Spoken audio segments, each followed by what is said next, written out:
Okay, so we've just set up the Greatlander Scalder and Plucker. This one is the SPC 455, which is the smallest of the units.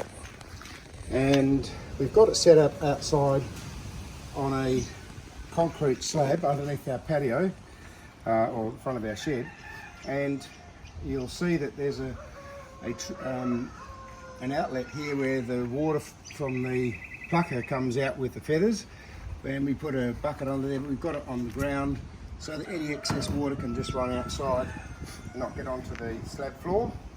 If you come back here, you'll see we've put a hose into the outlet at the back so that we can have constant running water at the coming into the top of the plucker to allow the feathers to be lubricated a little bit with water as it goes down the chute to fill up the tub with our waste at the bottom.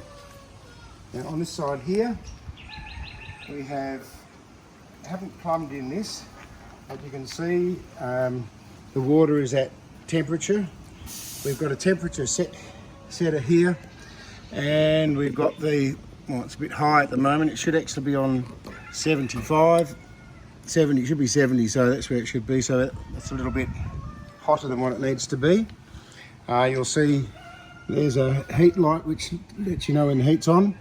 I put in warm water from the tap with a bit of hot water from the kettle, but it was not at temperature, but it took about 20 minutes to get up to temperature. And as you can see here, it's about, I've got it probably about 2/3 full. I'm not sure exactly how high to make that.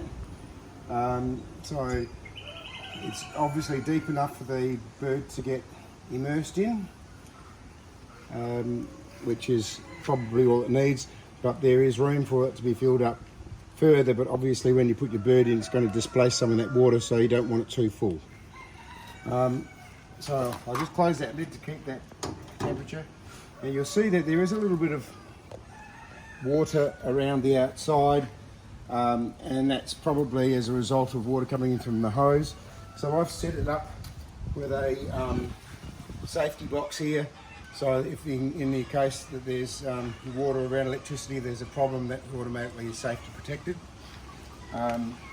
So we're going to go down and get some birds. We'll have them, we'll have their heads off and have them draining, and then we'll see how long it takes to process them. In here you see I've got some spare buckets ready to put extra waste in.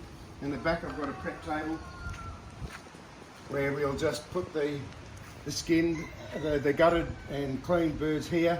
We'll take them up to the house to then fully dress them and process them.